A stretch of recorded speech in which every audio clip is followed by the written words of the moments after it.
on skill coaches calls, and this is the skill and that's the skill, and so, but like ultimately it's him being able to with whatever he's used to being able to do, whether it's constantly crossing over in any such way or form, and then just adapting to his environment. And it happens, and like it happens so quickly that we don't do it justice, the fact that all the work that he's done prior to that. We just think if we just take this specific skill of linear, let's call it linear crossovers, and we just work on linear crossovers, that we're going to be able to to have like McDavid at the end, right? Or we can have that skill at the end. So it's, as I say, like there's so many steps to be able to get to that level, but then we'll replicate a drill that just does that sequence. Well, it's not that sequence.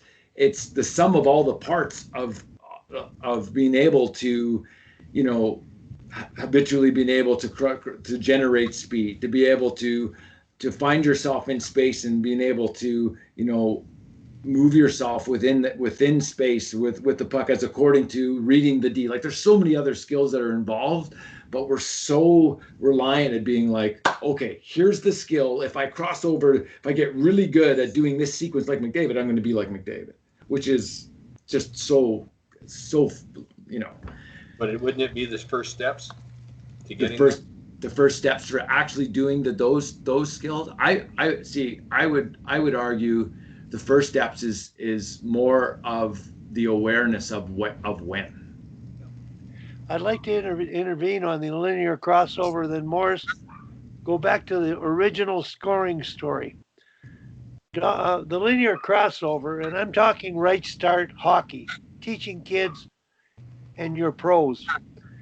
McDavid accelerates on the linear crossover, and you would accelerate on a forward stride.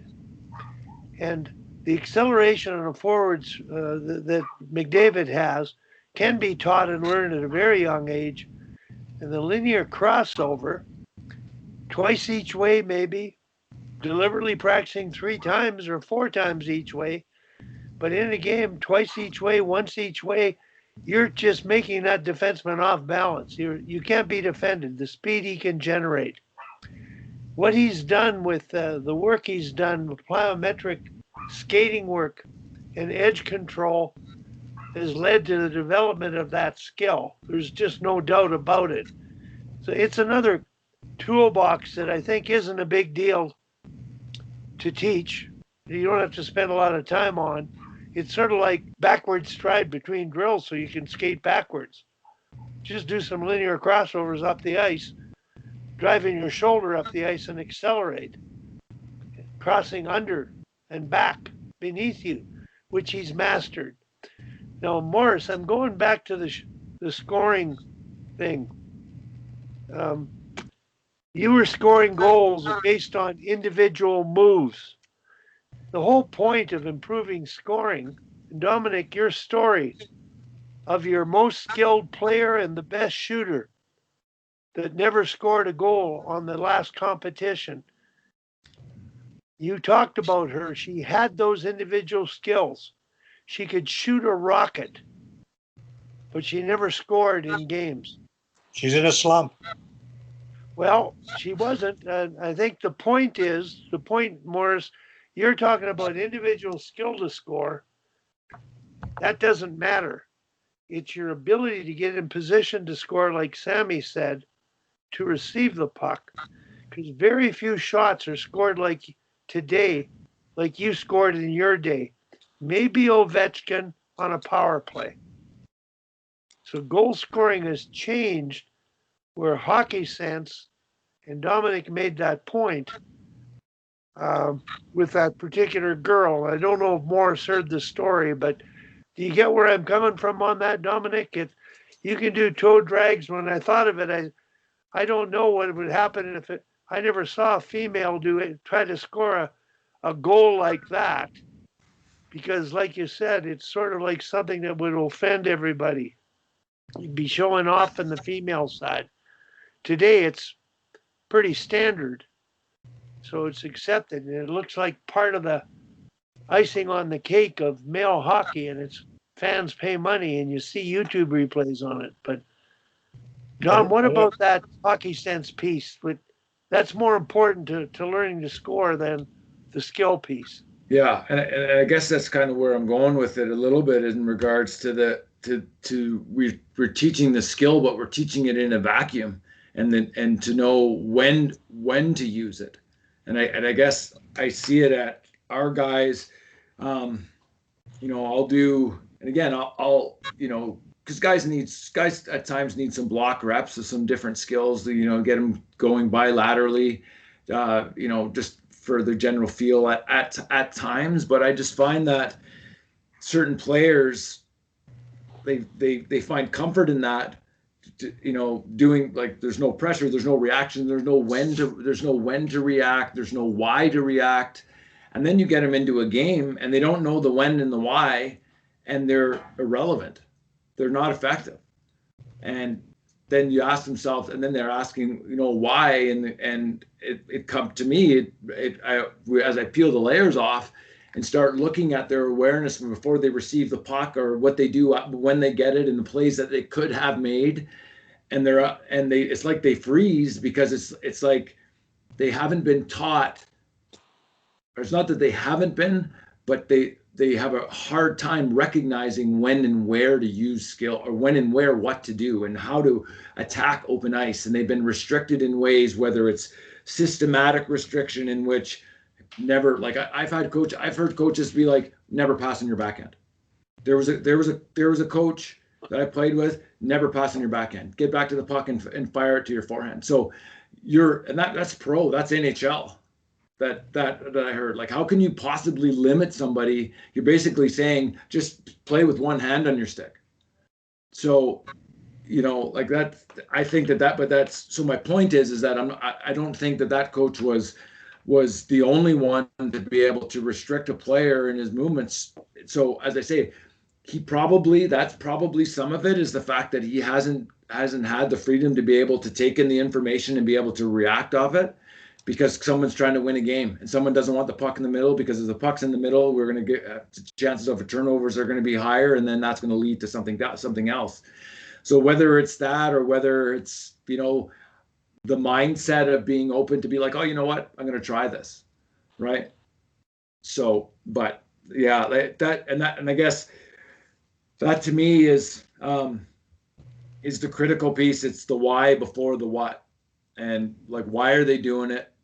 Like, what's the situation? Where's the D? And I think it starts, and I guess this goes all the way back to, like, I'm coaching my U10 girls. My daughter's a U10, and they do block training, beginning of practice, 30 minutes, block training. Then we get them into a game, and the ones that could do it absolutely perfect, all of a sudden they've got to make a simple pass within a small pressure situation, and they can't make the play. And so, part of it is there has to be the why they're doing it, like the pressure, the awareness of space, the awareness of time, right? My opinion. Lots of things, like on that exactly, Don. But I still think it's like I always say, there are very few always. Very few nevers in hockey. Like, it's a read and react game.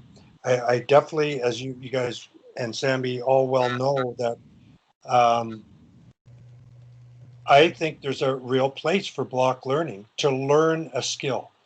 But then absolutely, you have to learn to apply it in a game situation under pressure.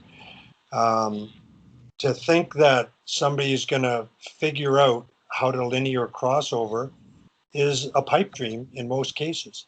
And sort of going back to that, I really don't think it was McDavid invented it. He's perfected it and has taken it to an extreme level where now everybody sees the real value in it.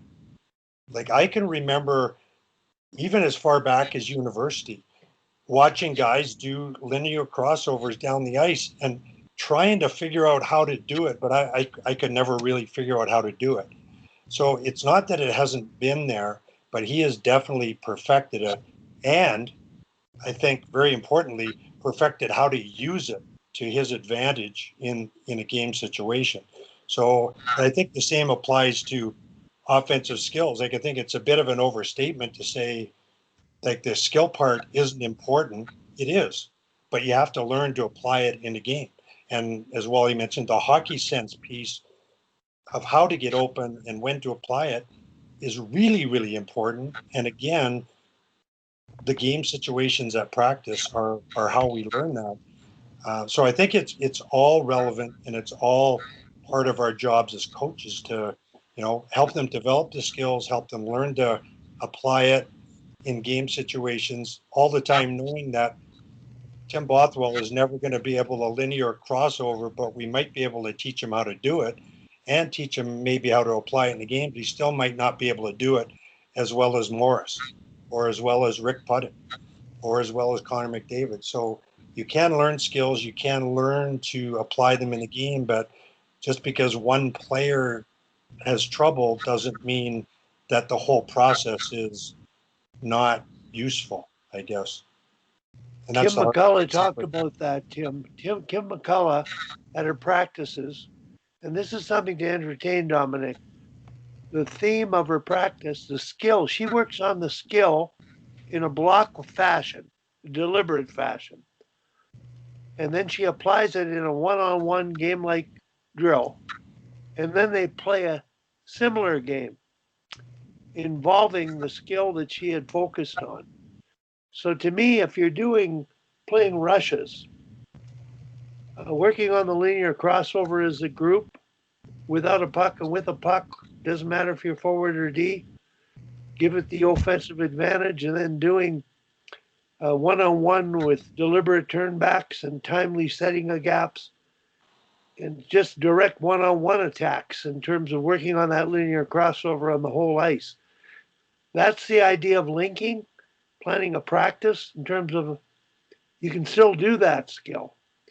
Now, in over a lot of years in the female program, I've just, and I've just said, and I've said many times here, just have the defenseman stride backwards. Have the forwards do a quick lap of nothing but linear strides and glide around behind the nets so you can linear crossover up the ice. And there are simple teaching points, I think, that would get you there quicker in terms of deliberate practice. But just doing it, repeating it, getting the feel of it, I think you can teach that in an inquiry way, but I'd rather practice it in a deliberate way.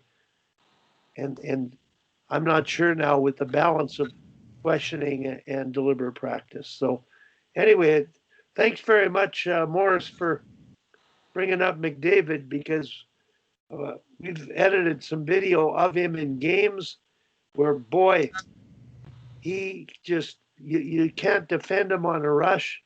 You'll lose D side, you'll get beat, and now he's starting to play make with that skill.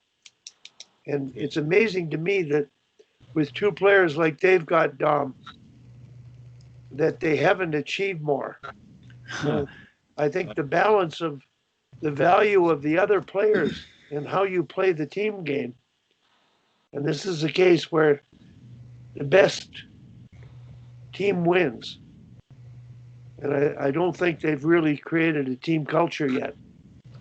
And I'm not sure if it's possible when you have stars. Well, yeah, I guess it's getting your buy-in from your stars. Oh, CMO. Love the feedback. We talked about it, Tim.